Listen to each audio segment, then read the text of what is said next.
¿Ahora? No sé si se oye bien o... En verde. Sí, sí, está en verde. Pues ya están activos.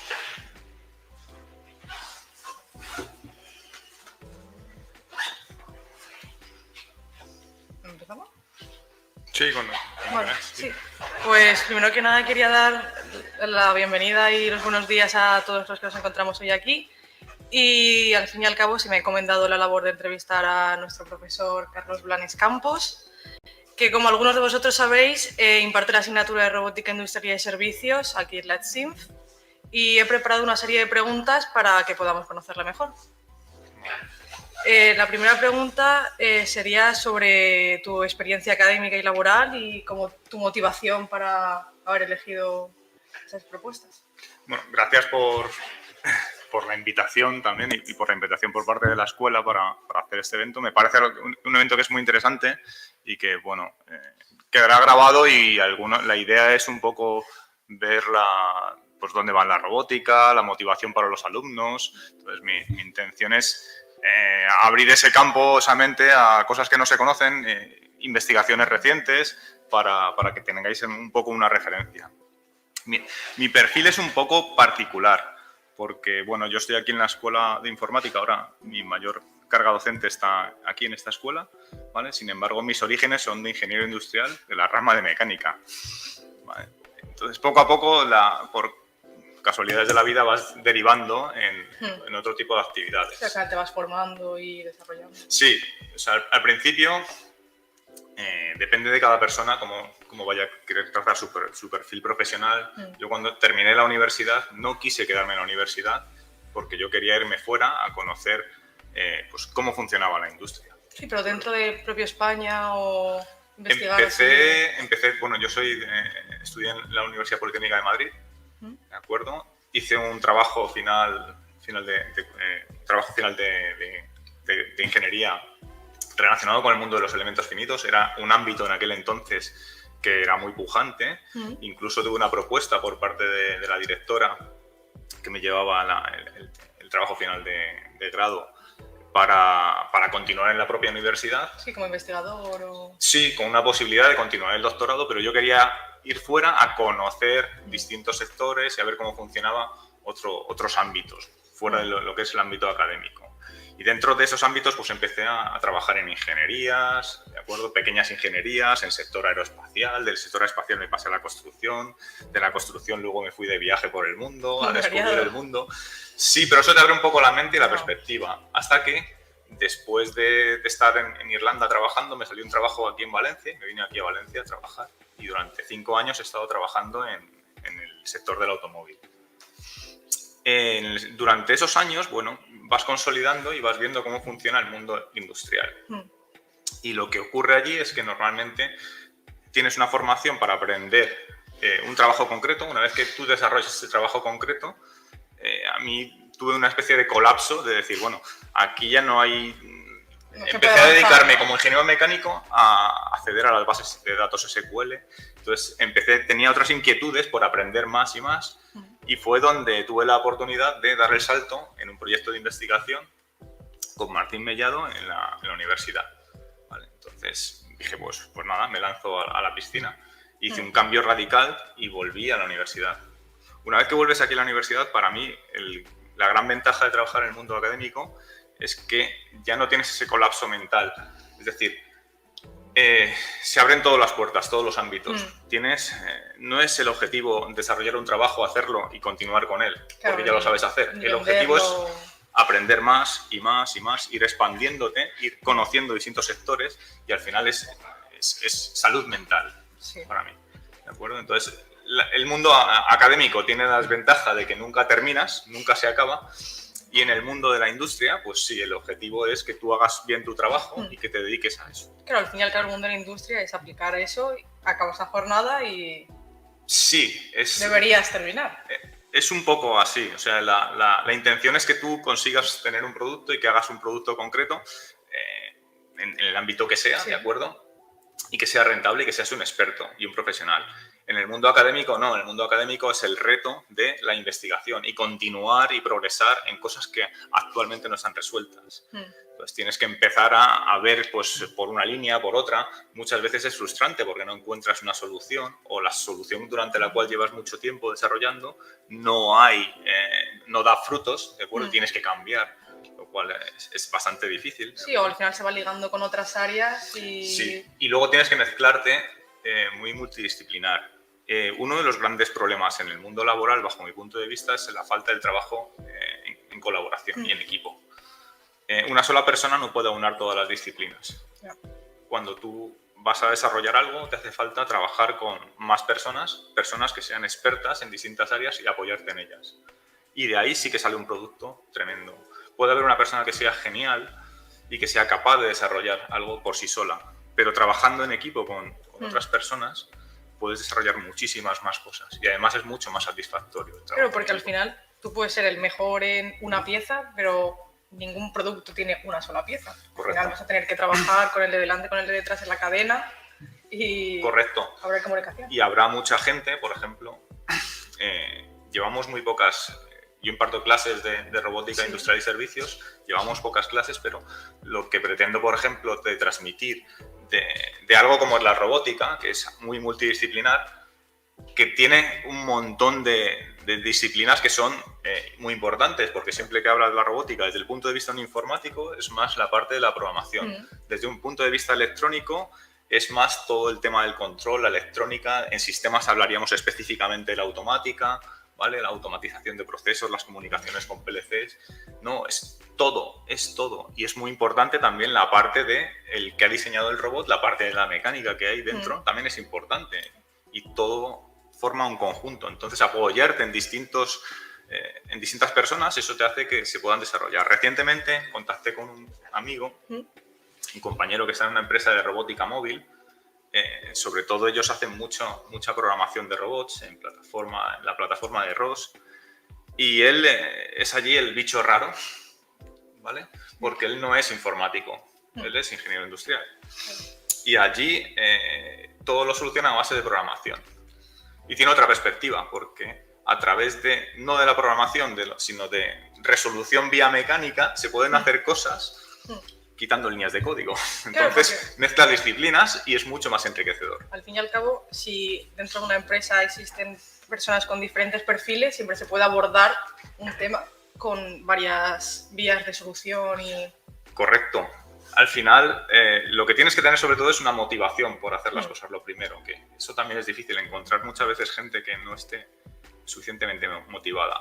Y luego, si has encontrado tu nicho en el cual te encuentras a gusto, puedes coger y aplicar tus conocimientos y cada vez que tienes tu campo, tienes muchos campos, pero tú has desarrollado más uno concreto. Cuando tocas otro aspecto distinto, ves cómo de tu área puedes aplicar en este campo nuevo y lo que puedes aportar, ¿de acuerdo? Y puedes aportar en todo, es decir, hay gente que en este mundo, por ejemplo, que te digo yo, de la robótica móvil, ha habido soluciones que iban más relacionadas pues con cosas más novedosas de robótica blanda, y con eso solucionabas problemas que tendrías, si no, vía sistemas de control te puedes volver loco y a lo mejor encuentras la solución, pero solamente con pequeños cambios de ese estilo puedes encontrar una solución. Es decir, no hay que cerrarse, hay que trabajar en equipo. Yo creo que es lo fundamental, y en todos los ámbitos, tanto a nivel de lo que es la universidad como a nivel laboral. Y es muy difícil encontrar equipo, ¿vale? Claro, por ejemplo, a nosotros en la asignatura y en la carrera de robótica sí que se está intentando realizar proyectos y colaborativos para que al fin y al cabo te hagas a un futuro mundo laboral donde vas a tener un equipo de trabajo. Efectivamente, yo creo que los métodos de trabajo no pueden ser individuales. Cuando tú vayas a trabajar a cualquier sitio vas a encontrarte con un conjunto de personas con las que vas a tener que trabajar sí o sí. ¿Vale? Entonces, este grado nuevo de informática industrial y robótica está orientado más a desarrollar esas capacidades. ¿De acuerdo? Entonces, puedes tener una persona que sea muy buena, pero siempre vas a tener un equipo de trabajo en el cual te tienes que integrar y desarrollar tus capacidades. ¿Vale? Hay ahora, es novedoso para mí y es también un reto, daros robótica en una asignatura de primer curso. Sí. Porque me encuentro con limitaciones, es decir, no, esto no lo puedo dar porque esto no se ha dado y esto tampoco. Pero luego lo enfocas y dices, vamos a ver, olvídate, ¿qué es lo que no me han explicado a mí en robótica y me hubiese gustado que hubiesen explicado en otros grados que ocurre? Digo, pues todo esto, pues eso es lo que tienes que dar. Esa parte la puedes dar, esa parte es la parte imprescindible, así, a lo mejor sin profundizar en conceptos más técnicos, pero dar una serie de noción a los alumnos. Correcto, o sea, yo creo que hay a base de experiencia de implantación de los robots en distintas industrias y distintos proyectos, tú ves una serie de carencias que tienen a nivel de los técnicos que hay allí, ¿no? Entonces digo, esas carencias son técnicos muy buenos y a lo mejor les han impartido clases de robótica y conocen la robótica a bajo nivel, ¿vale? Pero cuando ya se empieza a abrir y hay multitud de campos, pues se pierden. Entonces, ¿por qué no dar esa visión general? Y es lo que trato de transmitir, ¿de acuerdo? Luego, es verdad que jugamos con la gran ventaja de que es un grado que tiene, su nombre lo indica, es de robótica, con lo cual hay un montón de asignaturas, pues vamos a empezar a ir desarrollando distintas capacidades. Claro. ¿Vale? Entonces, la idea es dar una visión genérica de lo que es el mundo de la robótica y todas las habilidades para enfocar y encuadrar ante determinadas necesidades. Es cierto que son dos áreas. Está la robótica industrial y la robótica de servicios. ¿De acuerdo? La robótica industrial está, por así decirlo, muy asentada y es muy clara. Y la robótica de servicios son cosas muy novedosas. ¿De acuerdo? El reto está en que hay un montón de tecnologías que aún desconocéis. Como que es más fácil innovar y siempre estar en continuo aprendizaje. Correcto. Entonces, en la robótica de servicios se aplicarán tecnologías muy novedosas que poco a poco iréis viendo, ¿de acuerdo? Y de esa forma sí que se podría llegar a desarrollar perfectamente ese ámbito en distintas disciplinas, ¿vale? Entonces, ¿dirías que la robótica de servicios es donde más se ha ido desarrollando y evolucionando en estos últimos años? Sí. Efectivamente, lo que es el sector de la robótica industrial es un sector consolidado y asentado, ¿de acuerdo? Ya se desarrolló desde los años 80, se ha ido cerrando. Ha aparecido una nueva disciplina que la llamamos robótica colaborativa, donde se desarrollan nuevas capacidades. ¿De acuerdo? Ya estamos empezando a liberar el robot de ese entorno cerrado e intentar interactuar con él. Eso forma parte del primer estadio de la robótica colaborativa. Aún falta mucho por hacer en esa robótica. Y a raíz de que surgen nuevas tecnologías y se abaratan los costes, se empieza a desarrollar la robótica no solo para procesos industriales, sino para otros procesos que no son industriales. Y eso es lo que llamamos robótica de servicios. Y es donde tienes que partir de otra base tecnológica, ¿de acuerdo? Y se está ampliando notablemente. Estamos hablando de robots en la medicina, robots en la agricultura, en logística. Hay un montón. Al final, más cerca de la propia gente, no enfocados tanto a fábricas. Efectivamente, la idea es no la robotización de procesos que no sean industriales. Ese es el concepto base. Y para ello, pues está la robótica social, por ejemplo, que es algo interesante. Robots que ahora ya vemos camareros, que son... Sí, en nuestro día a día, al fin y al cabo. Que son algo que lo iremos viendo y se irá imponiendo, ¿verdad? Que hace años era un reto y que ahora, gracias a los distintos sensores que se desarrollan en las plataformas de software que hay, pues los vamos a ver cada vez más y más en cualquier sitio, ¿no? Pues esa robótica de servicios es la que seguramente tirará más y es la que está actualmente creciendo de forma exponencial respecto a la robótica industrial. Pero al fin y al cabo, esos robots son como los que nos han enseñado desde siempre en las películas de ciencia ficción, donde tú vas y puedes encontrarte a alguien caminando por la calle y que no sea humano. Es un poco así. Lo que pasa es que la robótica hay que separar lo que es la ficción de la realidad.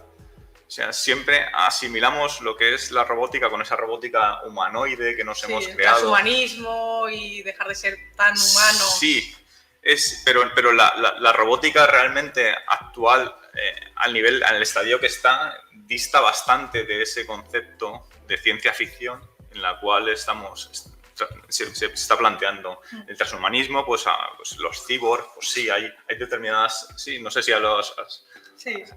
Por curiosidad, si buscáis, pues hay cosas muy interesantes, ¿no? Ese desarrollo de supercapacidades. El superhombre del ejército, donde ya no van a haber... De momento eso no está desarrollado, ¿vale? pero bueno, se están haciendo muchos avances en esos campos, ¿vale? Es decir, esa robótica que hace que te transforme, te desarrollas capacidades, veremos que sí, que poco a poco están los exoesqueletos, ¿vale? Que es algo muy interesante, pero que se puede dar un uso civil o un uso militar. Claro, ¿vale? ya depende hasta dónde vaya aplicado. Correcto, sí. Ahí estaríamos en la parte de la ética, en la robótica, ¿de acuerdo? Entonces, ¿hasta qué punto eso es ético o no es ético? Sí, ¿dónde está el límite de la buena o la mala robótica? Mencioné las leyes de Asimov y la primera ley es la básica, en la cual un robot no puede dañar a un ser humano. Pero si es el propio ser humano el que está robotizado, empiezas a decir, bueno, pero en el fondo es lo mismo, ¿no? Es decir, el propio ser humano no puede dañar a otro ser humano. Pues esa es la parte base de lo que sería la robótica y la ética, es decir, no generar daños a los seres humanos. El problema de todos estos desarrollos nuevos que se tratan de implantar, del transhumanismo, el cyborg, bajo mi punto de vista, es las desigualdades sociales que podría generar.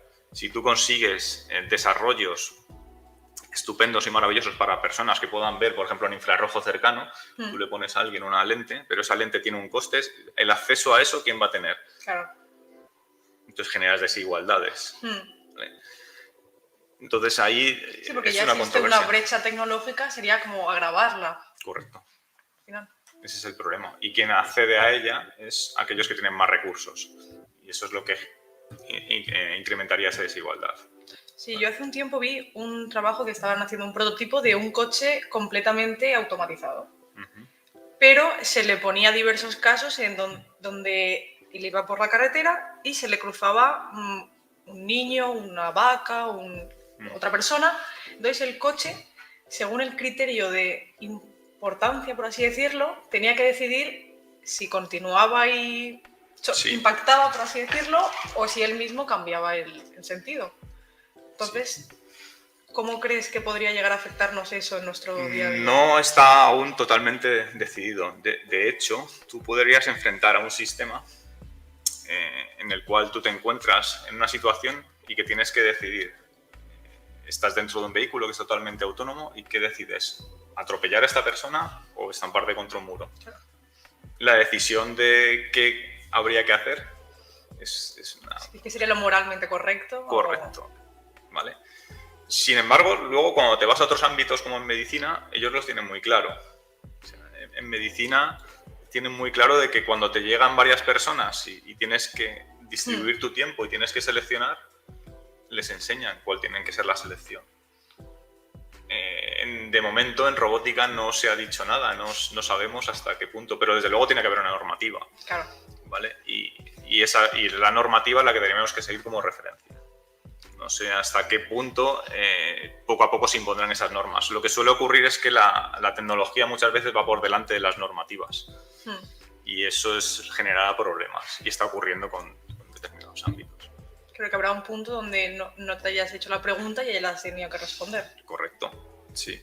Efectivamente, ya están generándose áreas para poder probar, por ejemplo, robots, vehículos autónomos, ¿vale? Con menores restricciones a nivel de legalidad, ¿vale? Para poder, pues eso en un futuro verás que no se ha desarrollado la ley, pero ya nos hemos metido en esa situación, ¿vale? Algo tan sencillo como pues tú comentas hace 20 años que irías conduciendo y soltas el volante y no pasa nada, pues ahora cualquier alumno que puede salir de un grado normal sabe que es una cámara, que está leyendo las líneas y que, bueno, hace autocentrado, hace un sistema de control y no es una cosa que sea especialmente difícil. Y por visión artificial reconoces una señal, otra, es algo relativamente... No es complejo de hacer. O sea, hay aquí alumnos que están desarrollando proyectos en visión artificial y que sean capaces de ir tomando y leyendo señales o interpretando líneas y siguiéndolas. Pues eso está ya en la industria. Y poco a poco nos iremos encontrando con situaciones de ese estilo. De todas formas, en el mundo al menos del automóvil, las normativas están bastante definidas, ¿vale? Y yo creo que ese sector sí que será un poco referencia. Siempre lo ha sido. De hecho, la robótica ha crecido gracias al mundo del automóvil. Empezó en los años 70, el primer robot que se implantó fue para la automatización de procesos en el sector del automóvil. Y cuando tú miras las estadísticas, la inmensa mayoría de robots en el sector refiriéndonos a la automatización industrial, es en el automóvil. ¿Vale? El resto de sectores siguen un poco la tendencia. Sí, porque en los últimos años el mundo del automóvil tampoco ha habido grandes cambios dentro del propio producto, pero sí que se ha ido desarrollando el cómo realizarlo y... El problema del automóvil, el automóvil va a cambiar radicalmente. Recientemente hablé con un técnico del mundo que está metido en el mundo del automóvil. Los nuevos vehículos eléctricos tendrán un 40% menos de piezas. Eso significa una reducción de mano de obra, notablemente, que aquí en la Comunidad Valenciana va a perjudicar. Por otro lado, aparece la gigafactoría de baterías, ¿vale? Que es una gran oportunidad para coger y tendrá una demanda tremenda por parte de los técnicos. ¿De acuerdo? Entonces, el mundo del automóvil cambia, tampoco es tan... y al final el problema del mundo del automóvil es que ahora leí hace poco la idea del software, cómo rentabilizar el software. Los automóviles son cada vez más software, menos hardware. Cuando tú estás teniendo un vehículo que te sigue las líneas, pues es un motor que controla la dirección y la camarita, pero es software. Hay mucho software ahí. Y si queremos hacer más automatización, tendremos más software. ¿De acuerdo? Y entonces va derivando más hacia el lado del software y el cómo lo rentabilizarán. Y menos... Se habla también de reutilización de vehículos, que tú puedes tener tu vehículo, ya Toyota incluso propone vehículos antiguos que hacer pues bueno, tu vehículo antiguo cuando terminas, llegas, lo entregas y ellos te entregan el vehículo nuevo con un cambio de motor, entonces eso es una buena posibilidad, ¿no? Claro, que permanece como el esqueleto, pero... Correcto. Y hablamos más de reutilización. Pero sobre todo donde habrá un gran desarrollo y donde está habiendo un gran desarrollo tecnológico, cuando subes un coche de hace 20 años, un coche actual, es software. Porque al fin y al cabo, la idea que tenemos del coche que pasa las generaciones es un vehículo de 4 ruedas que conduzco y me va llevando a donde necesite. Pero tampoco es tanto diseño ni capacidades tecnológicas. Hay muchísima tecnología en el automóvil. Y cada vez va a haber mucha más. Y la robotización del automóvil los vehículos autónomos es un robot, una plataforma autónoma. Y dependerá mucho de las comunicaciones. El desarrollo del 5G es algo que tira mucho para tú usar el procesado de toda la información desde la capa de arriba. Entonces, toda la robotización de alto nivel va tirando de todas las tecnologías. Se desarrollan nuevas tecnologías y la robótica va viendo cómo aprovecharlas. Entonces, cada vez que hay un salto tecnológico, desarrollos de mecánica, ¿no? Hace un montón de años, de transmisiones tipo Harmony Drive, ahora todos son así en un robot industrial. Todas luego se aprovechan, se liberan patentes de robots de cadena cerrada, tipo FlexPicker, y luego todos desarrollan. Y ahora lo que ocurre es el procesado de todos esos datos y esa información en la nube y con todas las comunicaciones, el 5G, entonces ya puedes coger y hacer computar un montón de datos, pero desde la parte de arriba, ¿de acuerdo? Entonces, vamos por detrás y vas usando las distintas como un nuevo escalón en la cadena donde seguimos avanzando y el sector puntero es el automóvil. A día de hoy uno de los grandes sectores punteros es el automóvil y donde se emplea una cantidad ingente de personas. Bueno, entonces yo creo que el software será el gran... Entonces, de donde se va a desarrollar ese sector. Y la robotización del automóvil es clara. Poco a poco veremos más y más robotización en el automóvil. Muy bien. Y hablando sobre el papel de las personas que has dicho, se está haciendo últimamente mucho eco del papel de la mujer dentro de las STEM y la falta de... Sí, es cierto, es tremendamente cierto. Cuando yo empecé a estudiar en la escuela de industriales habría un 10% de mujeres. A día de hoy esos ratios no han crecido de forma significativa.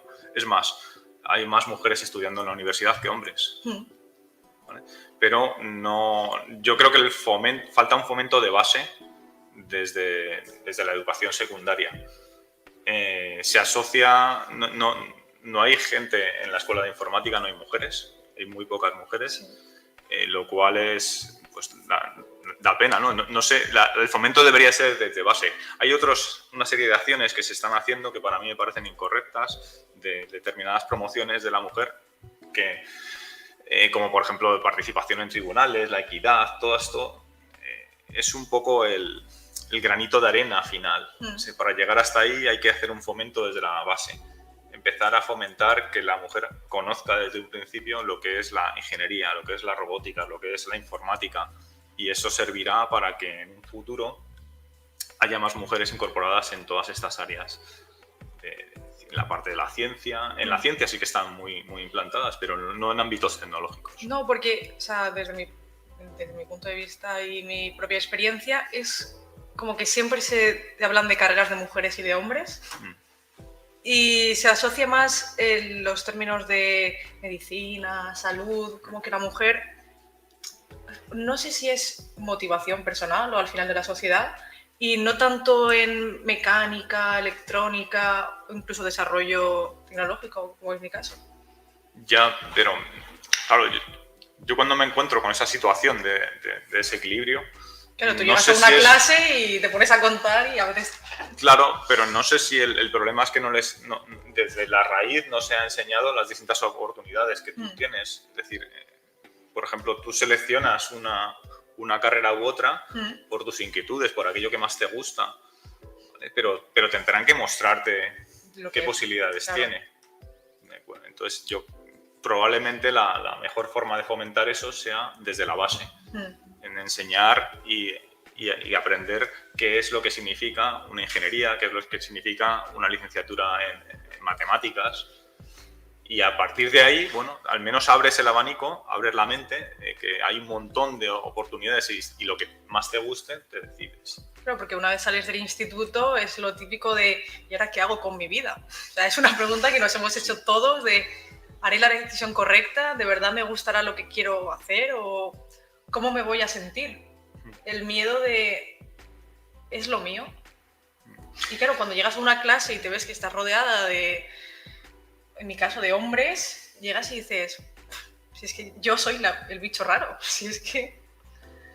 Ya, es lo que yo creo que se tiene que tratar de evitar en un futuro, pero yo sigo pensando que es el fomento de la base. De todas formas, esa sensación de frustración, cuando tú entras en la universidad cambias de un sistema a otro, en el cual es un concepto totalmente distinto y no pasa nada en equivocarse. Ese miedo a equivocarnos, yo no sabía si me iba a equivocar cuando cambié de la universidad, o sea, de la empresa donde estaba sentado, tenía un contrato fijo, a un contrato de 9 meses. Claro, y de golpe me cambio, bajo el sueldo, me vengo aquí y digo, bueno, ¿qué estoy haciendo con mi vida, con mi hipoteca? Que a ver que, bueno, sí, me salen los números muy justos, pero cambias a un entorno y el que no cambia no puede cambiar nada. Entonces, no hay problema, te equivocas, pues vuelves. No hay... siendo con muy pocos años te puedes equivocar de carrera y te puedes cambiar. Creo que en este grado hay gente que se ha cambiado. Sí, y gente que ha terminado otros grados y ha dicho quiero seguir formándome y desarrollándome y lo ha elegido. Claro, es que eso es muy interesante. Al final continúas haciendo tu formación y no pasa nada. Tienes esto, pues continúas por aquí y probando. Pero hay que probar hasta encontrar algo que te guste y te motive. Tienes que estar siempre motivado. Algo que tengas motivación. Y al fin y al cabo no ver los proyectos como algo tan lejano a donde nunca se va a llegar, sino trabajar día a día y ir formándose. ¿Y podrías hablarnos de algunos de los proyectos que estés realizando últimamente? Sí, para que podamos conocerlo? Yo trabajo sobre todo en manipulación robótica. O sea, mi área de investigación es manipulación y sensorización. Cuando yo entré aquí en la universidad, estudié el máster de Ingeniería Mecánica, para que veáis un poco a dónde acaba uno. Siempre mucho ahí mecánica. Sí, porque yo era ingeniero industrial mecánico. Entonces dije, pues nada, ¿qué máster hago? Mecánica. Y estaba en el Instituto de Automática e Informática Industrial. Y a raíz de determinadas clases vi que se usaban acelerómetros para ver los modos, resonantes, las vibraciones, y teníamos un proyecto de manipulación de frutas y verduras, ¿no? Con garras para robots, que no está aún resuelto en el mercado. Ya empieza a haber cosas muy interesantes. Total que dije, bueno, y aparte de la manipulación, ¿por qué no podemos verificar en el estado que está y usamos los acelerómetros? Entonces, hice esta propuesta Y me dijeron, pues bien, tú prueba, aunque no entra dentro de lo que es, claro. Pero con esa inquietud empecé a probar y a trabajar con acelerómetros, a capturar señales, a aplicar otra serie de conocimientos totalmente distintos, a programar robots.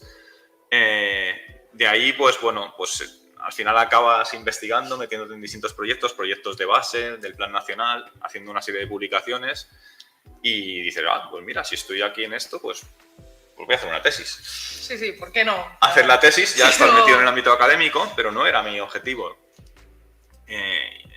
Acabé la tesis y después de acabar la tesis te queda un vacío. Igual que cuando terminas la carrera dices, bueno, ahora por dónde me lanzo, dónde está la siguiente piscina a la cual lanzarte. Y tuve la oportunidad de empezar a trabajar como profesor asociado, ¿vale? En el Departamento de Ingeniería de Sistemas y Automática. Y aquello fue muy satisfactorio porque aprendes de base muchos contenidos que yo ya había aplicado.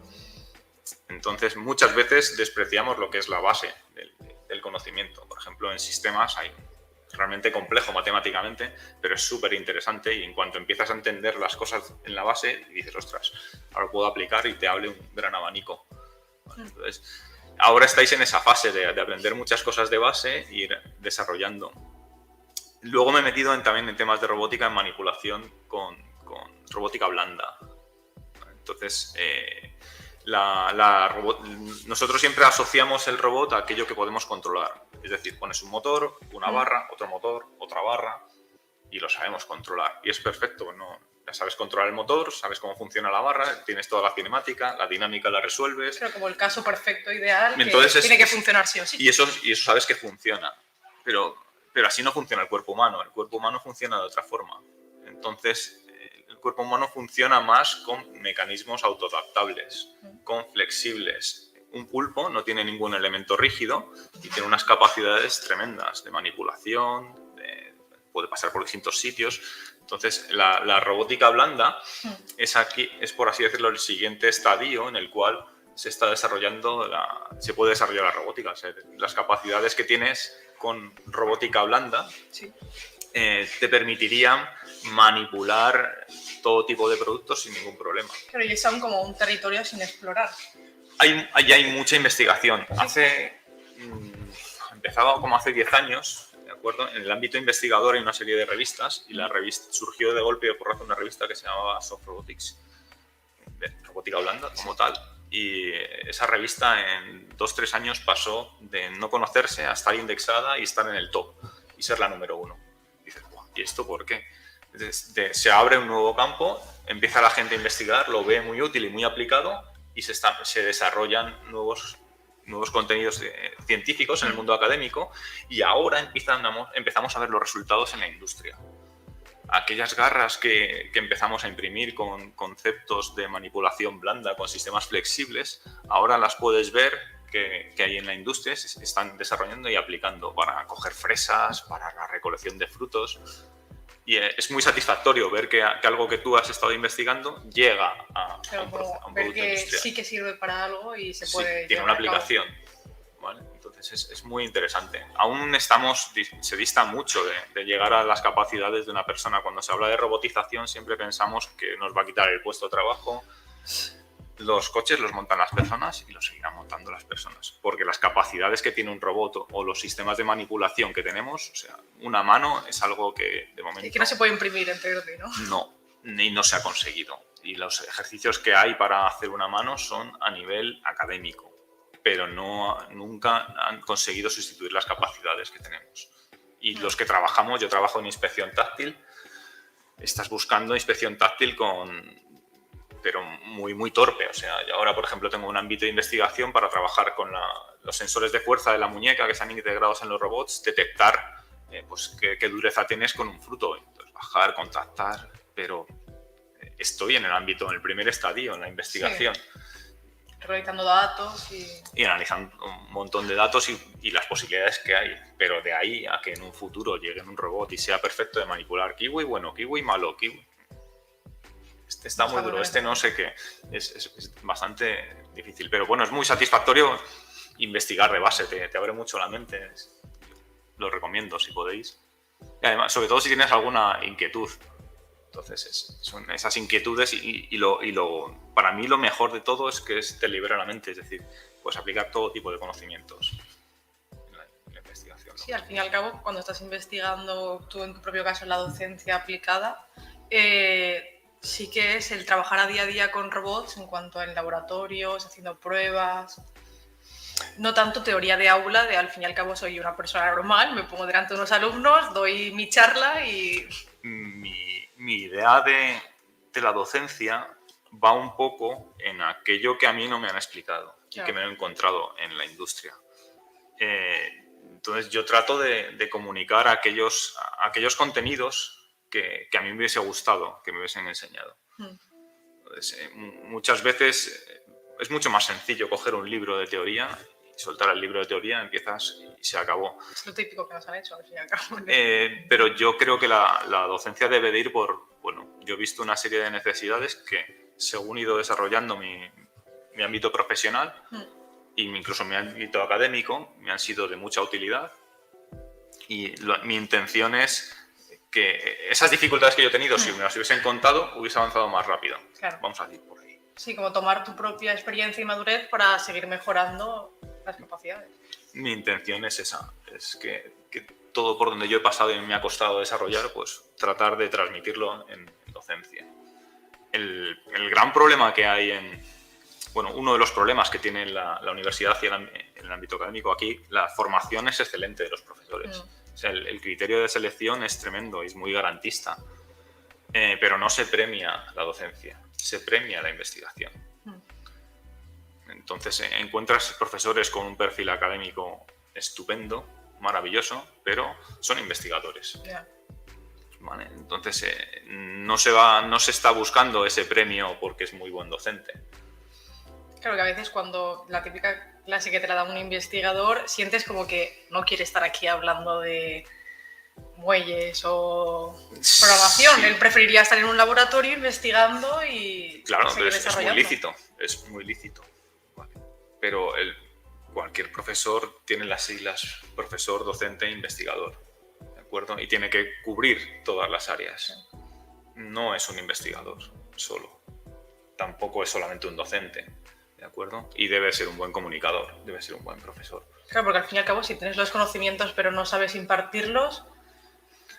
Sí, actualmente nadie te dice cómo tienes que impartir las clases, aunque existen muchos de metodología. Cuando tú vas en secundaria sí que tienes que tener un máster específico para poder dar clases, pero en la universidad no, eso no existe.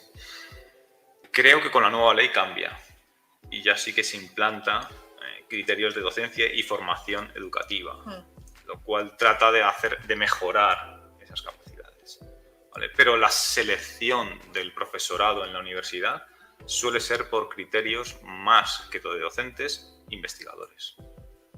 Entonces, es un problema si lo que realmente quieren hacer es simplemente investigar. Pero bueno, encontraréis todo tipo de profesores, pero el perfil es excelente. O sea, hay profesores con niveles formativos muy altos. Pero muchos son investigadores solo. Yeah. Claro, al fin y al cabo es intentar ver que tu profesor es algo más, que no viene aquí, da una charla, sino que tiene sus propias inquietudes y... Bajo mi punto de vista, un profesor debe de ser bastante más. A día de hoy, ¿no? La formación que yo puedo dar de robótica, incluso yo os he puesto canales de YouTube que hay estupendos o canales en Politube de compañeros profesores que han dado clases magistrales y donde lo ves y puedes aprender esos contenidos. Mi objetivo es, si esos contenidos están ahí, úsalos, ¿vale? Es lo mismo que está ocurriendo ahora cuando avanza la tecnología, es decir, de golpe y porrazo camamos de Google ahora pues a nueva inteligencia artificial, los famosos ChatGPT y nuevas están ahí. Yo en clase he preguntado, ¿cuántos usáis? Pues me parece muy bien, es estupendo y maravilloso, úsalo. No nos vamos a renunciar a tecnología para... No, y nos puede abrir muchas posibilidades, usarlo como una nueva herramienta. Entonces yo lo que trato es de aquellas dificultades que yo he encontrado en el trabajo, aquellas cosas que me hubiesen gustado, que me hubiesen contado, pues yo las voy a contar en clase. Claro. Si tuvieras que decir 3 áreas o cosas imprescindibles que te hubiera gustado saber cuando estabas estudiando? Pues ahora no sería sintetizar. Lo más frustrante que yo he encontrado en los trabajos es la falta de trabajo en equipo. Y es lo que yo voy a tratar de promocionar. Trabajar en equipo. Porque cuando salgas vas a tener que trabajar con un equipo. Luego hay otras cosas que aquí nos enseñan y que poco a poco se van desarrollando. Cuando tú sales de la universidad, vas a llegar a cualquier puesto de trabajo y te vas a sentar en una mesa de reuniones. Nadie te está enseñando cómo funciona una mesa de reuniones, ¿vale? Pero es así. Sí, es algo que te tienes que hacer frente. Y te tienes que hacer, sí, entonces tienes que saber sintetizar tus conocimientos, saber expresarte, es algo muy importante. Y además, normalmente en muchas empresas al final es lo que más se valora.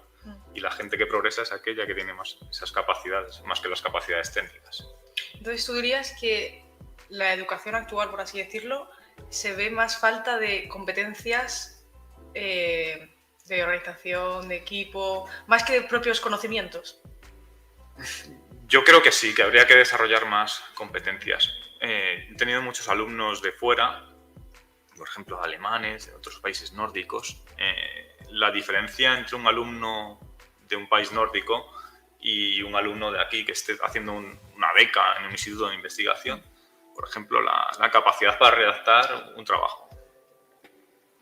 Con un alumno alemán es estupendo, tú no tienes que guiar nada y hace una redacción perfecta, ¿vale? Esas capacidades aquí nos están desarrollando bien. Habrá que tratar de fomentarlas de alguna forma. Sí, que luego igual el artículo español tiene más... profundiza más, pero claro, sí, si no entonces, lo ves redactado ya dices... Pero es lo mismo que a mí me está ocurriendo cuando yo trato de enseñaros una clase concreta de un campo de algún tipo de robot o configuraciones, pues que lo tienes ya en internet. Entonces, da otra visión. Esto es lo que tienes aquí, tú lo puedes usar y yo aparte te voy a decir que está aquí, aquí, aquí y aquí y te doy mi punto de vista desde mi experiencia personal y aquellas lagunas que yo he encontrado que veo que en el mercado faltan. ¿Vale? Entonces, combinar experiencia profesional con experiencia académica es muy interesante. ¿De acuerdo? Y yo creo que es un poco el plus que yo trato de aportar en las clases. Entonces, tú, una vez nosotros terminemos, esperemos, la carrera, ¿por dónde pensarías que sería mejor orientarse para seguir desarrollándose y aprendiendo? Yo creo que lo primero es motivación, lo que más te motive. Si no estás motivado, difícilmente vas a poder avanzar a gusto, ¿de acuerdo? Luego tienes un abanico de posibilidades. Está el mundo académico y está el mundo profesional. Si avanzas por el mundo académico es una carrera de ultrafondo. Entonces, lo primero que tienes que tener es mucha paciencia. Tras terminar el grado está el máster, 1 o 2 años. ¿De acuerdo? Una vez que terminas el máster, empiezas el doctorado. Y el doctorado es como otro grado nuevo. Es como si empezases otra vez de cero y haces una carrera. ¿Vale? Y una vez que terminas el doctorado, empiezas a buscar tu nicho de oportunidades. Claro, es como que te ves con 40 años, que sigues yendo a la universidad y... Entonces, ¿es gratificante? Mentalmente sí, es muy gratificante, ¿vale? Porque estás haciendo lo que te gusta, puedes avanzar un montón en determinados campos, estás en la cima de conocimientos, relacionándote con distintas personas, es estupendo, ¿vale? Pero a nivel de desarrollo personal, pues a lo mejor es frustrante porque lo que buscas es otra cosa. Claro, llegas, ves tu currículum y dices, madre mía, sí tengo todos títulos, pero ninguna experiencia.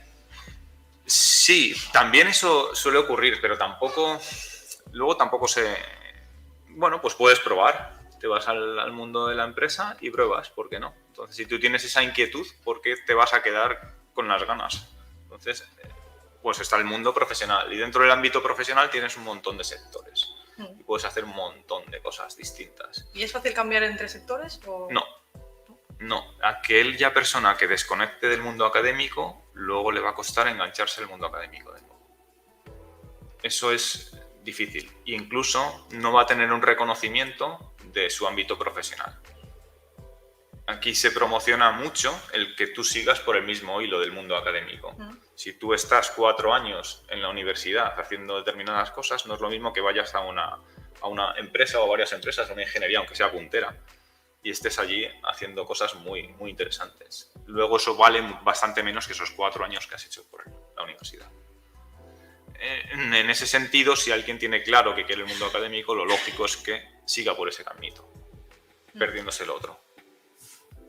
Entonces es a valorar. Claro, pero es como un mundo más, te encuentras como más posibilidades, más abanicos, qué máster cojo, dónde, eso me marcará. Sí, te puede marcar, pero luego tienes un ingeniero mecánico dando clases en informática. Al final nunca se sabe, siempre puedes coger y abrir el abanico. La ventaja, pues luego lo utilizas, pues con estos conocimientos mezclados junto con estos, vas y cubres más y das una perspectiva más grande. Entonces tampoco es cuestión de cerrarse. Yo es que he estudiado esto y luego, pues bueno, pues puedes dedicarte a otras cosas. Claro, nadie te Yo he aprendido muchísimo dando de... clases. He aprendido, pero muchísimo. Es tremendo. Pero conocimientos de base que de estos más o menos tal, pero ahí sí que pones, los estudias, es una pasada, muy chulo. Y luego los aplicas encima. Si estás en el ámbito académico, todo lo que tú puedas estudiar lo puedes llegar a aplicar. Y eso es lo muy gratificante. Si trabajáis en una industria, en las industrias se acota mucho más el campo. Se acota, y más que se acota es que te lo tratan de acotar, porque lo que buscan es que tú resuelvas tu faena y tus tareas. Y más si la empresa no es tuya, que estás como un trabajador más, que tienes que desarrollar este proyecto, este producto, porque Correcto. Es lo que se vende. Y es lo que funciona, ¿vale? Pero también es verdad que dentro de la misma empresa luego puedes indagar nuevas posibilidades. Pues yo como ingeniero mecánico allí me dedicaba a comunicaciones Buscan con distintos módulos y tal. Eso no tiene absolutamente nada que ver con la ingeniería mecánica, ¿vale? O con los MOXA, con conexiones Ethernet para abrir entradas, salidas, cosas así que dices, ostras, esto no tiene nada que ver. No lo he visto ni en la carrera y aquí lo estoy haciendo. Efectivamente, pero entonces es tener un poco de inquietud. Si tienes inquietudes también puedes aprender y aprenderás muchísimo, muchísimo. ¿Vale? Entonces en ambos ámbitos se aprende mucho. Muchas veces en el mundo académico es tan específico. Yo cuando empecé a trabajar con una beca, trabajaba en el sector aeroespacial. Y trabajaba, aquello para mí fue tremendo, es elementos finitos, métodos explícitos. Estaba desarrollándose, no había ningún tipo de programa. Aquello era soluciones que no convergían. Y llegaba un punto que dije, es que no puedo hablar con ningún compañero de promoción de lo que estoy haciendo. Y era una empresa, era una ingeniería, Y decías, vaya, esto no puede ser, o sea, yo quiero ver más cosas, o sea, bueno, te puedes centrar mucho en un abanico, en una cosa muy concreta, ser puntero. Sí, igual eres el mejor en eso. Claro, pero yo de golpe dije, no, quiero aprender de todo, y aprendí a soldar. Y aprendí en un sector de construcción a contratar a personal, a comprar material para arriba y para abajo de una furgoneta, manejar máquinas de obras públicas, diseñar mecanismos básicos y cambié radicalmente. No pasa nada. O sea, ¿pasaste de algo más teórico a...? Pasé de una cosa así totalmente conceptual, muy matemática, muy de... Claro, lo típico de si no lo veo no lo entiendo. Era tremendo y me cambié a otro sector totalmente radical, microempresa. ¿Es bueno o es malo? No, es lo que es. Tu inquietud en ese momento. Correcto. Entonces yo creo que lo importante es, estar a gusto. Y luego vas cambiando hasta que, encuentras tu nicho en el cual te encuentras a gusto. Pero sobre todo algo con el cual disfrutéis. No hay nada peor que estar en un trabajo y no disfrutar con su trabajo. Entonces, buscar algo, indagar. Si os gusta el ámbito académico, yo he dado una serie de consejos. Tirar siempre por el mundo académico y no saltéis a la industria, porque os va a costar volver, ¿vale? Aunque tiene su gratificación. Entonces, lo que vosotros queráis. Pero preguntar a distintas personas, no tomar la opinión de una persona. No, claro, hablar con uno, con otro. O sea, hay un montón de profesores aquí que te pueden dar distintas visiones. Sí, y un profesor te puede llegar a marcar. Claro, pero no tiene que ser así. Tú tienes que generarte tu propio conocimiento. Sí, igual te puede dar la inquietud, a base de distintas opiniones. Pero no trabajar solamente con la opinión de una persona. Trabajar en equipo. Buscar el equipo de trabajo para irlos desarrollando. Claro, incluso un propio equipo de trabajo que no sea a lo mejor de tu mismo grado. Te podría abrir incluso aún más tus horizontes. Correcto, sí. Y pues se puede cambiar. O sea, el ejemplo lo tienes aquí. Vas cambiando de un sitio para otro sin problema. Te doctoras en robótica automática y estudias otra cosa. No hay problema, se puede hacer. ¿De acuerdo? Y puedes ir cambiando. Y todo te aporta, absolutamente todo te aporta. Te da otras visiones y otro amplio más. Pero tener una visión muy general a veces te hace que dices, ostras, que casi no sé nada. Claro, no, es que tienes un abanico muy grande también. Vale. Pero el que se mete ahí, pues está en su mundo, aportando el siguiente grano de arena. Creo que sí, es como encontrar el punto medio en sé de todo y... Depende de cada persona. Yo he encontrado mi forma de ser me ha hecho derivar de esta manera, pero habrá personas que se encuentren mucho más satisfechas cogiendo y yendo por un camino muy, muy recto. Claro, igual quieren ser el mejor en desarrollar una pieza o un software y no van a parar hasta conseguirlo, que es válido estupendo. Y lícito. Claro, correcto, sí, pero que sepas que hay distintas posibilidades y que sepas que en lo humano está equivocarse y en lo humano está cambiar. Porque al fin y al cabo la robótica, aunque parezca así muy serio y algo muy rígido, tiene infinitas posibilidades y... Sí, se puede ampliar. O sea, un día igual programas en un lenguaje y al día siguiente dices, se ha quedado obsoleto, tengo que cambiar por fuerza. Sí, por supuesto. O sea, el ámbito de la robótica es multidisciplinar, ¿de acuerdo? Y puede ser de robótica de programación, de robótica de desarrollo, de robótica de sensorización, de robótica de instalación de equipos en la industria, ¿vale? Es un montón de disciplinas. Y cuando trabajas en una automatización robótica a nivel industrial, vas a trabajar con un equipo, trabajarás con mecánicos que estarán montando los distintos equipos, trabajarás con informáticos que se hacen todo el tema de comunicaciones, trabajarás con técnicos que hacen todo el tema de cableados y todos son distintas disciplinas. No, porque al fin y al cabo tú mismo no vas a crear un robot. No. Es una idea que se tiene que... El robot es un producto. Tú creas un proceso. Tú usas ese producto para incorporarlo en tu proceso de automatización. Pero no es... La creación de cero de robots no es normal. Se puede hacer, sí. Y con los conocimientos que se tratan de impartir en la universidad, se llega a hacer. Sí. ¿Una propia persona puede llegar a crear...? Sí, con los conocimientos que se dan en este grado se puede hacer te podrías hacer tu propio robot sin ningún problema. De hecho, el objetivo de una formación académica es que tú tengas la base suficiente como para partir de cero y desarrollar tu propio robot, en este caso, en este grado. Podría llegar a hacerlo si estáis interesados. Claro, y por ejemplo, la creación del laboratorio de Conrobots fomenta...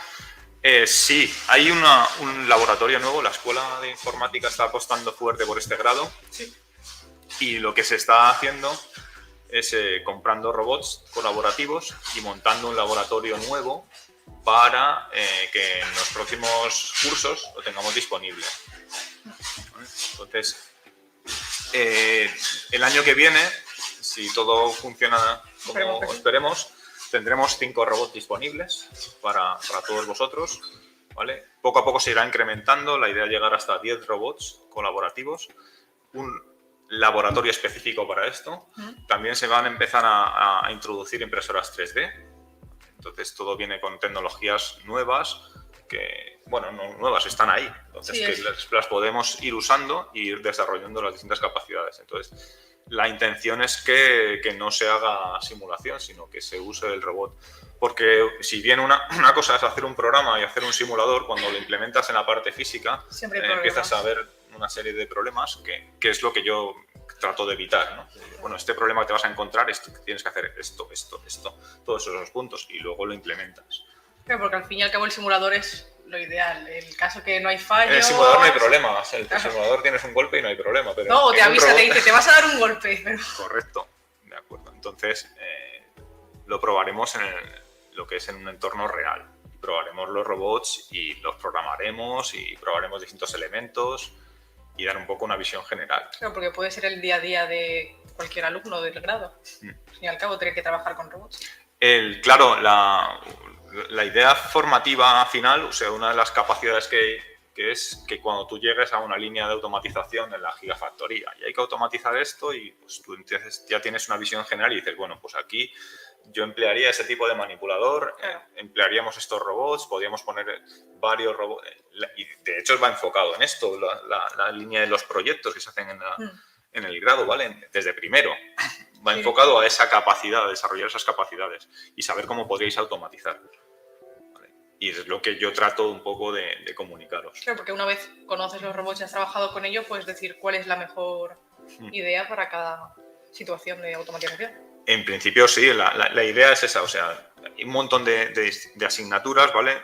La asignatura concreta que estamos usando en primero es dar una perspectiva general, pero que sepáis con un anteproyecto cómo desarrollaríais una solución con robótica. Según vais desarrollando todas las distintas disciplinas, podéis ir a la siguiente capa, hasta que entendáis prácticamente la totalidad del conjunto, desde la parte de la informática, los ERPs, sistemas SCADA, todo es a alto nivel a más bajo nivel, a nivel de sensor, de cómo funcionaría el sensor y la electrónica que tiene dentro. Pues todo eso, desde ese punto, que es un elemento tecnológico, hasta el punto de arriba, que es una ERP, ¿vale? Pues todo eso deberíais de irlo conociendo, ¿vale? Incluso en los ámbitos de conocimientos de organización de empresa y todo eso es importante también. Sí, la verdad es que es un grado bastante completo en cuanto a tanto robótica como electrónica, incluso ya la propia empresa y investigar el mercado. Las futuras opiniones. En principio, ya te digo, esa sería una de las competencias que tendréis que tener al finalizar la carrera. O sea, que podáis sobre todo automatizar. ¿Y cómo lo automatizaríais? Y toda la parte de la informática industrial, ¿vale? Que no tiene nada que ver con la otra informática, esas capacidades las vais a ir viendo y desarrollando con multitud de compañeros. Y me gustaría preguntarte, ya que estamos hablando de tanto del grado de informática industrial y robótica, si tendrías algún consejo para darnos en cuanto a, no sé, motivarnos, porque claro, al fin y al cabo es un grado que se ha creado este año y nos encontramos ahí un poco entre... Cuando se crea un grado nuevo, es nuevo para vosotros, es nuevo para nosotros, ¿vale? Entonces, bajo mi punto de vista, paciencia por parte de los profesores porque nos vamos adaptando a las distintas nuevas asignaturas y niveles. Entonces, eso. Consejos, buscar siempre lo que os gusta. O sea, yo creo que si lo que te gusta te motiva, vas a hacer, gastar horas. Claro, yo muchas veces yo tengo un montón de aficiones. Yo soy aficionado al montañismo, he viajado por el mundo con la bicicleta en multitud de países. Con mis alforjas, ¿vale? Incluso he ido yo solo por Sudamérica durante meses, ¿vale? Entonces, muchas veces idealizas eso y cuando empezabas a buscar un trabajo te han dicho, que quiero tener tiempo libre y ahora no busco tiempo libre. Sí, o lo tipo de quiero viajar, quiero... Sí, yo eso lo he hecho, o sea, y es muy interesante, lo haces, te gusta, te motiva, lo haces. Y yo lo he hecho, pero ahora, por ejemplo, tienes un trabajo que bueno, pues se supone que tengo tiempo libre. Ostras, pues tengo menos que la empresa privada. No sé por qué, pero no me importa. ¿Por qué? Porque te motiva. Entonces, algo que te guste y que te motive. Hacer siempre las cosas que os gusten. Si no, podéis gastar todas las horas del mundo y si estáis motivados no tendréis ningún problema. Creo que al final el trabajo, incluso el estudio, no sea como una obligación o un castigo. Correcto. Si tú escuchas la definición de trabajo es tortura. Los orígenes del nombre, orígenes del nombre son eso, ¿de acuerdo? Entonces, bueno, vais a estar muchas horas ahí, entonces vais a dedicar mucho tiempo a estudiar, mucho tiempo a trabajar, algo que os guste, como poco, algo que os motive. Y luego, bajo mi punto de vista, súper importante, y vuelvo a trabajar en equipo, buscar un buen equipo de trabajo. Solos no llegaréis muy lejos. No, porque al fin y al cabo se supone que las propias personas con las que están tienen tus mismas inquietudes, entonces eso siempre te puede terminar uniendo a un principio. Se supone, sí. Tendrás distintas perspectivas. Allí es un poco la experiencia humana que tenemos cada uno de desarrollo, ¿de acuerdo? Pero irá cambiando. O sea, eso te da un poco la experiencia personal de cada uno. ¿Vale? Pero habrá gente que no quiera trabajar en equipo, habrá gente que prefiera y los ve como competidores. A mí es algo que me ha horrorizado siempre y yo he visto en entornos empresariales en los cuales, pues, como el compañero que tienes al lado es como una especie de competidor y yo no le cuento nada porque luego me puede hacer sombra. Eso es un grosso error. Sí, o incluso los típicos trabajos del instituto donde te obligan a trabajar con X personas, porque siempre hay uno que trabaja y otro que, sí, hazlo tú y ya, al fin y al cabo, con esas experiencias es como que se crea la reticencia. Pues si siempre me toca trabajar a mí, es que al fin y al cabo, Lo ¿para sé. qué voy a hacer para otros? Es que... Lo sé, pero eso mismo que os ocurre en el instituto es la vida Ya. misma. Y entraréis en cualquier tipo de institución, en la universidad y habrá gente que se aproveche de tu trabajo y otros que no. Pero si estás a gusto y te gusta lo que tú haces, no tendrás mayor problema. Ya. Entonces, es motivación. Pero la realidad, o sea, la formación que se hace en un grado no está orientada al mundo académico como tal. Es la base, si acaso, del primer estadio del mundo académico. Entonces, está más orientada a lo que sería una solución para mercado. ¿De acuerdo? Y lo que te vas a encontrar son esas situaciones en las cuales tienes que trabajar en equipo sí o sí y habrá gente que se aproveche y gente que no. Pero si te gusta, pues bueno, lo compensas. Sí, te toca agachar la cabeza y decir, estoy trabajando en lo que me gusta al menos. Correcto. Y compartir siempre lo que sabes con otros también. Eso para mí es súper importante. Claro, porque igual al principio sí que es como más competición, pero luego si ves que los proyectos salen y estáis todos cómodos, sí que se puede ir abriendo la gente. Sí. Si tú quieres que alguien te dé la mano, no hay nada más mejor que ofrecérsela primero. Si tú se ofreces la mano a alguien, él te la puede dar, si no, no. Entonces tienes que fomentarlo también, pero fomentarlo desde un principio, ¿vale? Entonces, encerrarse en sí mismo, pues conseguirás hacer algo, sí. Sí, pero igual desarrollas una cosa y habiendo desarrollado 5, si hubieras compartido... Sí, y de hecho lo bonito es cuando tú contactas con otro compañero y te cuenta otra cosa y te aporta. Ah, pues qué bien. Tú le cuentas algo y vas sumando. Y hablar con distintas personas, pero te aporta todo el mundo. Uno de los grandes problemas que hay yo trabajaba como ingeniero de procesos para un proveedor de Ford, ¿vale? Y yo llegaba a una línea de montaje de 32, llegaba a haber hasta 32 personas por turno y distribuíamos las distintas tareas. Cuando había un problema concreto, me preguntaban a mí, oye, este problema, ¿por qué hay esta incidencia? No sé qué, digo. Y, ostras, yo te puedo decir algo, sé cómo se monta, tal. Digo, pues si hay un problema realmente concreto, la persona... habla con el operario. La estratificación social dentro de una empresa es tremenda. La jerarquía hacía que el que estaba aquí arriba no era capaz de hablar con el operario. ¿Cómo que no? Hablas con el operario y el operario te comunica, y de la misma forma que un ingeniero habla con un operario y aprende un montón, ¿vale? Tú luego hablas con el gerente y le dices lo que realmente ocurre. Claro, porque al fin y al cabo es el propio operario el que está haciendo frente a... Y ha pasado cientos de veces por ese problema. Luego hay otro concepto que es muy importante. Yo como ingeniero de procesos trabajaba para los operarios. Ese concepto cuesta de asimilar. Es decir, el que está por encima trabaja para los de abajo. No los de abajo trabajan para los de encima. Y eso hace que... Eso es la definición o la diferencia entre un buen jefe y un mal jefe. Difícil de encontrar. Pero es interesante y es lo que hay que tratar de promover. Yo, como profesor, ¿estoy por encima de vosotros? No, yo trabajo para vosotros. Y debo de trabajar para vosotros y aportaros conocimiento. ¿De acuerdo? Entonces, es así. No debo ser yo por encima, para nada. Porque al fin y al cabo los resultados se supone que los tenemos que dar nosotros. Sí, claro. O sea, el producto de mi trabajo es lo que vosotros aprendéis. ¿Vale? Pero siempre hay que coger y bajarse a la parte de abajo. El que está arriba trabaja por los de abajo. Sí, pero a veces igual puede perder la perspectiva de la realidad. Porque es como, sí, esto debería ir bien. Llegas, ves que va demasiado rápido o algo y dices, no estoy produciendo. Es culpa de los empleados, igual no. Correcto, o sea... a ver, yo creo que cada uno tiene el eslabón de la cadena. Es muy importante y tú formas otro eslabón más, ¿de acuerdo? Y si tú rompes ese eslabón, ¿vale? Pero tú estás tirando de la cadena en un punto, pero de abajo hay un montón de gente, pero trabajas por lo de abajo. Claro, porque al fin la empresa es un grupo de personas. Es un grupo de personas, es un trabajo en equipo. Y ese equipo lo son todos, hasta los operarios. Y los operarios los proveedores ajenos, porque sí. Y proveedores, por supuesto, por supuesto. Yo estoy aquí trabajando gracias al buen contacto que tenía con un proveedor. ¿Vale? La buena relación que tenía. Siempre se dice lo bueno de los contactos y... Sí, que parece con un proveedor. No, es verdad. Gracias a eso estoy aquí trabajando. Porque al final acabó aquí en un proyecto de investigación, me lo dijo, tal, oye, ¿qué hay? Tal, buscan un ingeniero mecánico, vale. Entonces, abrir vuestras relaciones personales con distintos técnicos. ¿Qué? Ingeniero mecánico, profesor de robótica. Sí. Sí, es posible, ¿no? Sí. Si es posible, estoy aquí. Ya que podéis ampliar vuestro abanico, ¿por qué no? Es una posibilidad. Y relacionaros con distintas personas y que os comuniquen. Y coger no solamente lo de una persona, lo de todas. Y generar vuestra propia identidad. Como que al fin y al cabo siempre te pueden aportar algo.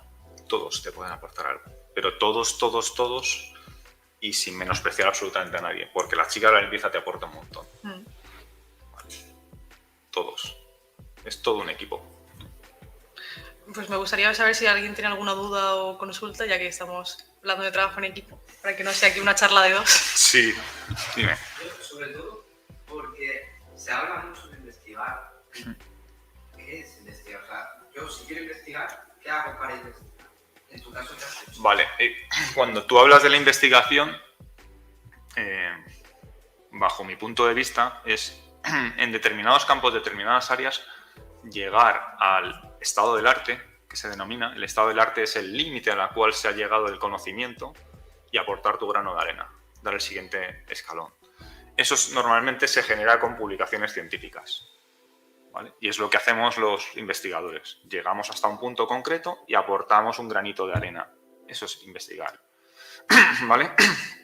Los resultados del mismo son publicaciones que están abiertas al resto del ámbito científico, para que alguien llegue hasta ese punto, pueda reproducir lo que tú has hecho e incrementar un poquito más, ¿vale? Eso es una investigación, ¿vale?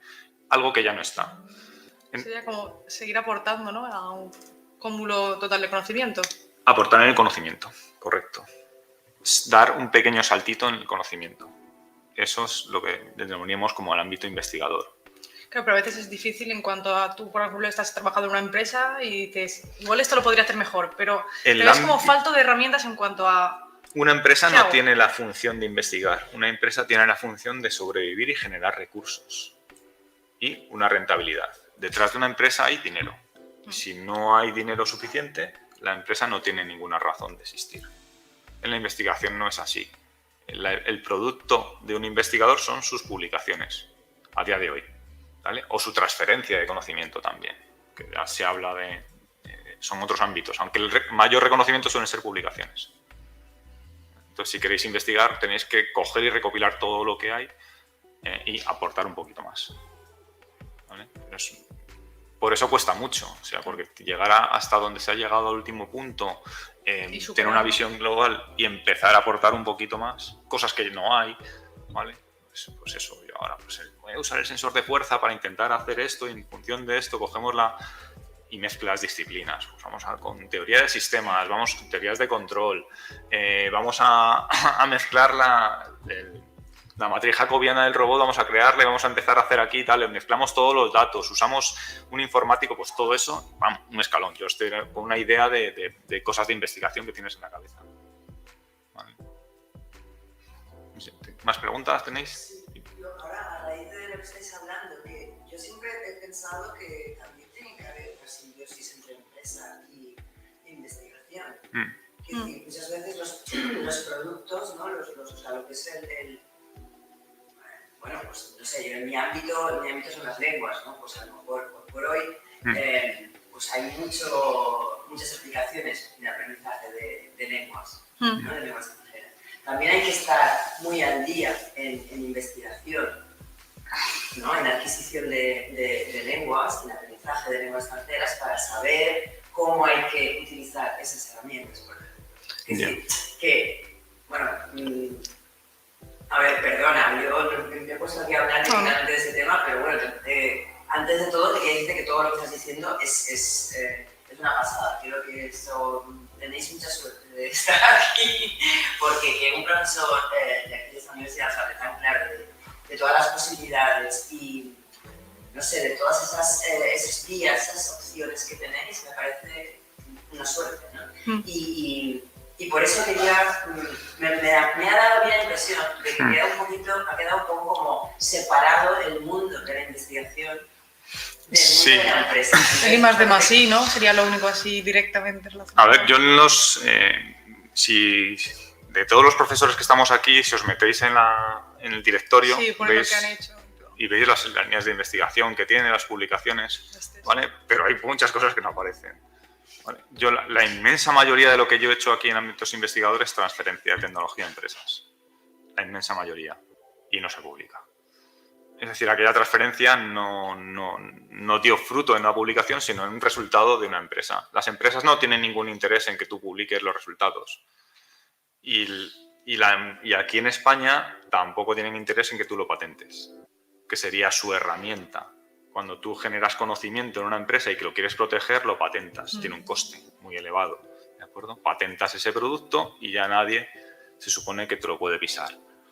Pero no se suele hacer. Entonces, yo he trabajado mucho en la transferencia de tecnología a empresas. En temas de manipulación hemos hecho un montón de cosas, incluso, yo qué sé, hasta robots podando árboles hemos llegado a hacer. Proyectos de ese estilo y son ámbitos de transferencia directamente, que te encuentras con un montón de inconvenientes. A mí la transferencia me parece muy chula. Y lo bonito de la transferencia es que ves un resultado.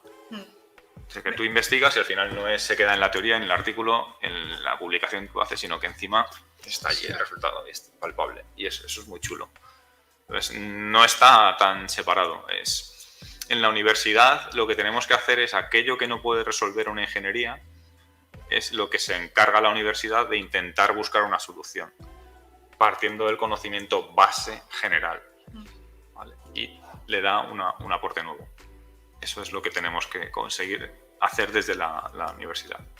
Pero nosotros, por ejemplo, tenemos la asignatura de proyectos, que es relacionarnos con empresas y poder ayudarlos y investigar y automatizar procesos. Bueno, la asignatura de proyectos tiene varias formas. Una cosa es desarrollar capacidades de trabajo en equipo, desarrollar todas las capacidades que se van impartiendo en las distintas asignaturas, ¿vale? El emprendimiento. Y que podáis pues tener la capacidad de realización de un proyecto concreto, ¿de acuerdo? Entonces, podría ser más en el ámbito más de investigación o más en el ámbito industrial. ¿De acuerdo? Se puede orientar de una forma u otra, no hay ningún inconveniente. Claro, porque tú puedes estar trabajando en la universidad investigando cualquier cosa y que una empresa diga, me interesa, y se pone en contacto contigo y al fin y al cabo es algo conjunto. Sí. A ver, la universidad está abierta. Aquí vienen empresas con problemas y te plantean, oye, que tengo este problema, tal. Y, por ejemplo, os puedo contar, hay un laboratorio de testeo de palas de pádel que lo hemos desarrollado. Sí. Y el punto inicial, aunque os parezca mentira, fueron los algoritmos que yo desarrollé con acelerómetros para mi tesis, para sensores táctiles en garras. Llega y me plantea mi jefe, oye, ¿qué hay para las palas de pádel? ¿Puedes sacar el punto dulce? Punto dulce, digo, ¿esto qué es? Lo miro así y digo, pues claro, con los acelerómetros me lío aquí en robótica, le doy golpecitos, tal, cojo con un acelerómetro y ya verás tú cómo saqué el punto dulce con una maquetita que me hice una impresión 3D en casa, con una maqueta súper básica, y salía ahí un resultado con una gráfica, con los algoritmos que tenía, y de ahí ha salido un producto que es un laboratorio de testeo de palas de pádel. Es decir, de la tesis a la aplicación. Eso es súper gratificante. Dices, ostras, al menos lo que yo he hecho ha aportado algo, ¿vale? Y entonces buscas el que tenga una salida, más allá de lo que es una simple publicación. De hecho, es más, yo estoy intentando ahora buscando publicaciones, ¿no? Porque te piden, desde tu ámbito investigador, si tú no generas bastantes publicaciones, pues te cuesta progresar en la carrera como profesor en este ámbito, ¿vale? O sea vamos, que yo os animo, que todo también llega a estar relacionado, ¿eh? O sea, no sé, yo creo que no sé si tengo 17, 18 proyectos, he participado, de los cuales creo que había, 20 proyectos y 15 han sido de ámbito de transferencia a empresas. Hace poco hicimos otro también de una garra para recolección de frutas en el suelo, con un robot móvil, entonces tenían problemas para qué tipo de garra usaban y al final pues nosotros hicimos el sistema de manipulación para recogida. Con una plataforma móvil, un robot, un Kinova, iba recogiendo los frutos. Pues desarrollar la garra, es una aplicación directa. Muy interesante. O sea que sí que está unido. ¿Vale? Incluso puedes desarrollar cosas que desarrollas en una tesis, las llegas a aplicar y está en un producto final. Animaros, tener motivación y que os guste, lo que sea, pero que os guste. Sí. Yo, por mí... Dime, sí. A mí me gustaría enfocar lo que estoy haciendo a realmente con esta carrera estoy siguiendo el camino adecuado.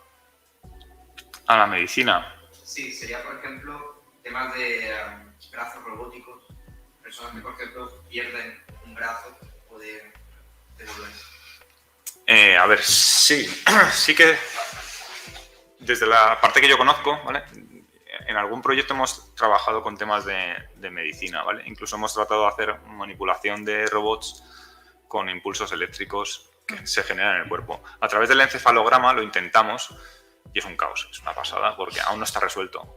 Y dependiendo de cómo sea tu estructura cerebral, es capaz de transmitir a través de esos electrodos la información de forma correspondiente. Hay algunas publicaciones en el ámbito investigador que sí que consiguen resultados muy notorios.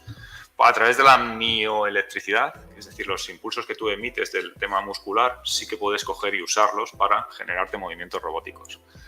No es un comportamiento lineal, tienes un problema de identificación de sistema, no es algo trivial, pero en esta carrera sí que te podría servir tener un montón de conocimientos para desarrollar esa base. Sí, médica asistencial, creo que son optativas de cuarto. Y médica, sí. Estábamos hablando, bueno, un exoesqueleto. La robótica blanda como tal no está desarrollada, sino que es una mezcla, ¿de acuerdo? No llegaría a ser, aunque se podrían usar muchos conceptos de robótica blanda para hacer esos esqueletos. Sí, creo que... Pero sí que estás en el grado adecuado en este caso. Lo que pasa es que luego tendrás que buscar esas disciplinas transversales que te permiten usar todo el tema de medicina.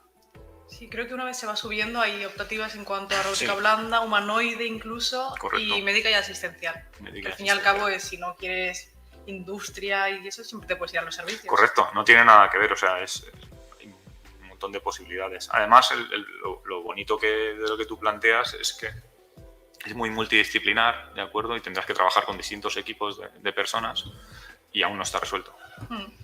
Entonces, en ese ámbito, sobre todo en el primer estadio estaría en la parte académica de proyectos de investigación y hasta que se llega al producto final. Y estamos, bueno, hay cosas por ahí, pero tampoco hay muchas soluciones. Y bueno, yo te animo, yo creo que sí, tienes que aprender conocimientos base para llegar a hacer eso, pero muchos, además, tienes un montón de cosas de base que aquí te pueden servir, además muy interesantes. Robótica médica, ese tipo, es tremendo lo que se puede hacer. Nosotros conseguimos, sobre todo con mioelectricidad, hacer movimientos, pero con 3 posiciones, no algo más que todo o nada, pero no mucho más. Y es complicado. Complicado, pero puedes. Yo te animo a ello. Sí, que no sea la robótica algo ajeno al ser humano, que siempre se puede complementar y servir para ayudar. Ya, yo comento mucho la robótica en la parte de lo que es el sector industrial, ¿vale? Además es lo que más demanda va a tener cuando terminéis. La inmensa mayoría vais a acabar en el mundo industrial, pero en el ámbito académico acabaréis menos, o en el ámbito de desarrollo de nuevos productos, menos personas. Pero tampoco hay que para nada despreciarla, pero sí que es paralelo, o sea, hace falta ese conocimiento para desarrollar el siguiente. La robótica de servicios parte de la robótica industrial para desarrollarse y de otras tecnologías. Entonces os hace falta ese conocimiento de base. Dime. Antes has comentado que una persona no podría, bueno, que en principio no va a sustituir un robot no va a sustituir a una persona a la hora de ciertos movimientos, por ejemplo, a la hora de creación de un coche. Pero por otro lado, has comentado de robots camareros, recogida de frutas, podar. Sí. Entonces me gustaría saber desde la perspectiva académica o docente, si se ha planteado el impacto que puede llegar a tener la robótica en el mundo laboral, no de hoy, no de mañana, pero sí de aquí 5, 10, 15 años. Porque al fin y al cabo es un debate que lleva desde la revolución industrial, lo podemos ver en tiempos modernos y que a lo mejor es algo que necesitamos hacer una pregunta, no sé si se ha hecho ya. A ver, desde instituciones europeas también hay ciertos avances y eso se pone... Sí, esa idea que tú estás comentando es cierta. Hay un hecho de que en los países donde hay mayor robotización las tasas de paro son más reducidas. Y eso es un hecho, ¿de acuerdo? Y también hay algo que ir a la contra de lo que es la evolución no tiene ningún sentido. Es decir, poco a poco va progresando la tecnología, o compras tecnología o generas tecnología. Pues ahí tenemos que elegir. Yo creo que está claro lo que queremos hacer, generar tecnología, ¿no? Y en vez de que nos la compren y nos la impongan. Se habla también de que los robots y la automatización con robots paguen también seguridad social. ¿Vale? Entonces, eso sería otra posibilidad. Cuando aparecieron los ordenadores, en los almacenes había 4 personas. De 4 personas se redujo a 1, porque ya no hacía falta tanta gente. Eso fue una robotización también, una automatización del proceso. Pero ahora nadie niega el tener que gestionar eso con un ordenador, ¿de acuerdo? Luego, lo que yo os he tratado de mencionar es que hay operaciones que, bueno, pues sí, te verás robots que recogen fresas. Pero luego, cuando te fijas, es un entorno súper controlado, aún falta desarrollar temas de visión, temas de habilidad de los manipuladores, de abaratamiento de costes, ¿vale? De poder trabajar en esos entornos. Hay un montón de cosas aún por desarrollar y que aún faltan para que se llegue. El montaje de cosas complejas lo siguen haciendo las personas, porque la habilidad de las manos es muy... Esto es tremenda, aún no se ha copiado. Entonces, que sepáis que aún falta mucho para llegar hasta ese punto. Creo que igual no existe ya la figura en 5 años del que recolecta fruta, pero el que crea el robot, el que controla, Sí. el que hace los test. Sí, pero aún así, dentro de 5 años, yo estoy convencido que la fruta la va a ser recogiendo la gente. Y hay robots recolectores, pero la fruta aún no hemos conseguido eso. Y aparte que cuando te fijas, dices, claro, es que habrá un robot que recoja la fruta. Dices, ya, es que nadie la quiere recoger. Son tareas que son penosas. Es que nadie quiere estar en una cárnica despiezando cerdos. Es verdad, pues todo ese tipo de tareas son muy susceptibles a ser automatizadas. ¿Vale? Y es muy interesante porque riesgos ergonómicos, riesgos de entornos laborales agresivos, ¿no? Creo Pues que sea más todo eso. voluntad de la persona el que puesto se va... Bueno, al final es el mercado. No es la voluntad de las personas. Claro, es pero lo que te impone el mercado. Si tú, por ejemplo, eres un empresario y ves que no tienes trabajadores dispuestos, dices, algo tengo que hacer. Pero Sí. sería en el caso la lucha en cuanto, vale, ¿tengo 20 currículums o tengo 2 robots? Ya. ¿Qué hago? A ver, al final, la solución en una empresa, la empresa es dinero. Si no es rentable, no. Entonces, lo que busca es una rentabilidad. En otros ámbitos hablamos de otras cosas distintas, pero siempre se busca que sea rentable. Si a día de hoy no es rentable el poner esos 2 robots, bueno, pues habrá gente que esté investigando, habrá abaratamiento de cosas, nuevos desarrollos que faciliten que eso llegue a ser rentable. ¿Cuándo será rentable? Pues tarde o temprano, pero la idea es que o lo compras a los alemanes o a los chinos o lo desarrollamos nosotros. Nosotros tenemos que elegir. Claro, porque al fin y al cabo España, ¿en qué posición crees que estaría en cuanto a desarrollo y investigación? No tiene una posición muy mala para lo que es los ámbitos a nivel global, ¿vale? No está tan... Yo cuando empecé a investigar aquí no había publicaciones chinas, no había nada de publicaciones chinas. Ahora te llegan más del 50% son artículos chinos. En aquel entonces empezabas a ver y analizar cómo evolucionaba todo el mundo de las publicaciones y las patentes, y en Corea fue tremendo. Corea del Sur empezó a destacar notablemente en patentes. ¿Vale? Yo me metí en un proyecto que había, que buscábamos ahí, indagábamos por distintos países, y Corea ahora es un referente tecnológico en ámbitos de la electrónica, en el ámbito del automóvil. ¿De acuerdo? Pues en España estamos siempre más retrasados y bueno, pues hay países mucho más tecnológicos. Está Alemania, está Francia, Italia tiene mucha tecnología. Italia en el norte es tremenda, ¿de acuerdo? Pero bueno, aquí en España, en Valencia, había una empresa puntera que acaban de comprar de robótica móvil. Puntera a nivel mundial, que tiene proyectos en Singapur, o sea, en el ámbito chino y en el ámbito de Corea, y dices, ostras, o sea, que sí que hay... Tampoco estamos tan mal. O sea. Y también se están desarrollando centros de inteligencia artificial y robótica en distintos puntos de España. Sí, se va trabajando. Yo creo que el gran problema que hay con tecnologías puntas, tecnologías de la información, que Europa ha perdido el hilo. Ha perdido el hilo respecto al ámbito americano y el ámbito chino. Y nos hemos quedado por la mitad medio perdidos. Y aún nos falta desarrollar todos esos periodos, toda esa tecnología. Tiramos más del ámbito americano y menos del chino, pero somos usuarios en vez de generadores. Ese es el problema. Pero bueno, en el ámbito de robótica, por ejemplo, en robótica servicios, si os fijáis, el crecimiento y el número de empresas, Europa es tremendamente puntera respecto a cualquier otro país. En el ámbito de robótica industrial, como la industrialización sobre todo se ha dado en China, es China la que compra los robots. La gran parte de los robots industriales que hay en el mundo son chinos a día de hoy. Pero en estos nuevos ámbitos no, es Europa, incluso más que Estados Unidos. Que la robótica aquí de servicios tira muchísimo. Y un ejemplo es la empresa esta valenciana, que hace robótica servicios. No estamos muy mal.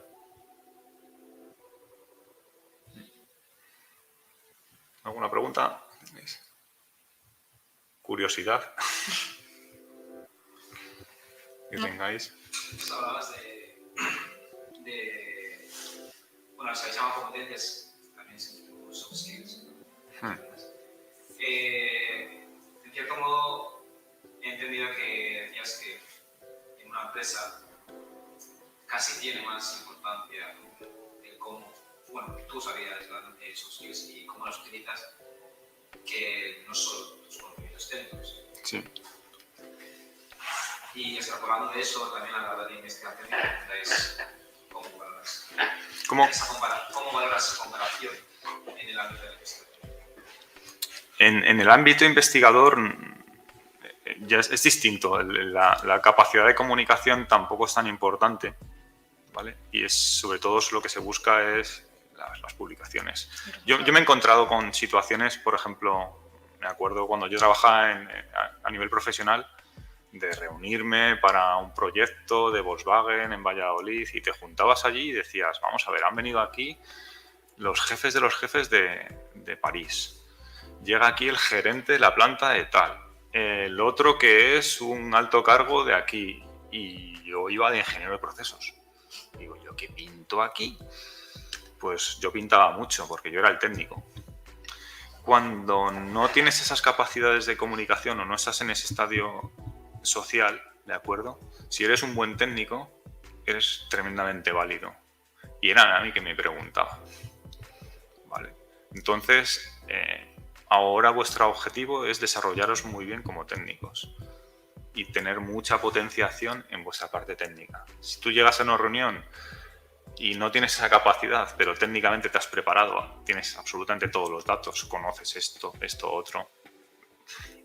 Cuando te reunías en esa mesa, los que tienes allí, que están por encima, normalmente no tienen tanta capacidad técnica como tú. Usas tus habilidades técnicas para suplir esa carencia. ¿Vale? Entonces, es mi consejo. A mí me funcionó. ¿Vale? De hecho, me sorprendió mucho. Digo, ¿qué pinto aquí? Y me di cuenta, era el que pintaba. El resto figuraba. Porque tú eras el técnico. Claro, porque al fin y al cabo te tienen que entender a ti. Entonces tienen que encontrar la forma de... Pero el otro con el tiempo lo va desarrollando. Esa capacidad tiene que ir dada poco a poco. ¿Vale? El grado nuevo, por ejemplo, ya se hacen desde primero, se trata de hacer pues es una intervención, una presentación, esas habilidades que son muy, muy importantes, que antes solamente era ir al examen y a aprobar y ya está. Claro, al fin y al cabo sales de la carrera todos con el mismo título y es como, ¿qué me diferencia a mí de mi compañero? Sí, pero ir desarrollando esas capacidades, ¿de acuerdo? Entonces eso también se orienta a eso, o a hacer un anteproyecto. Pues eso es un poco la idea, de que no tengamos esas carencias y que vayamos un poco, pero ahora centraros sobre todo en ser buenos técnicos, ¿vale? Y apoyaros en ello. No hay tan buenos técnicos fuera.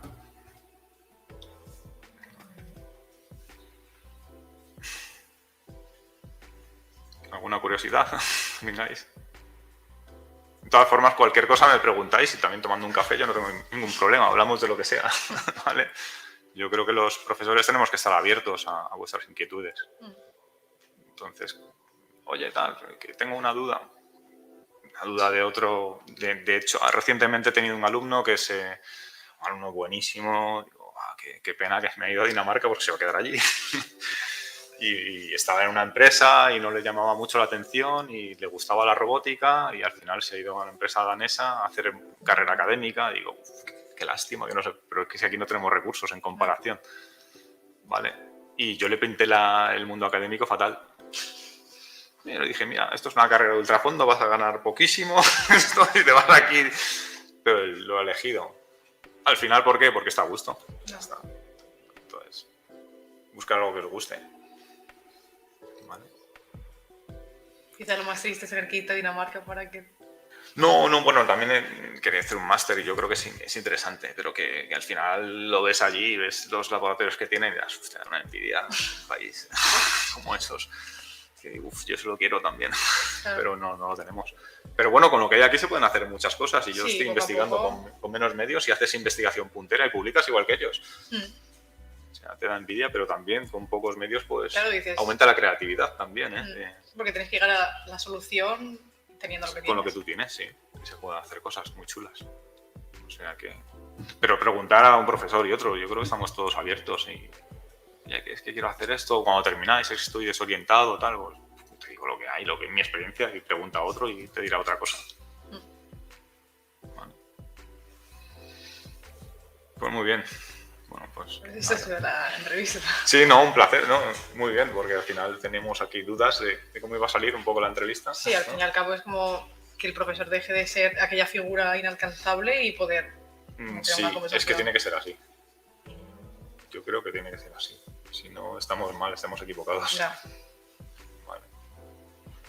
Bueno, pues un placer, ¿no?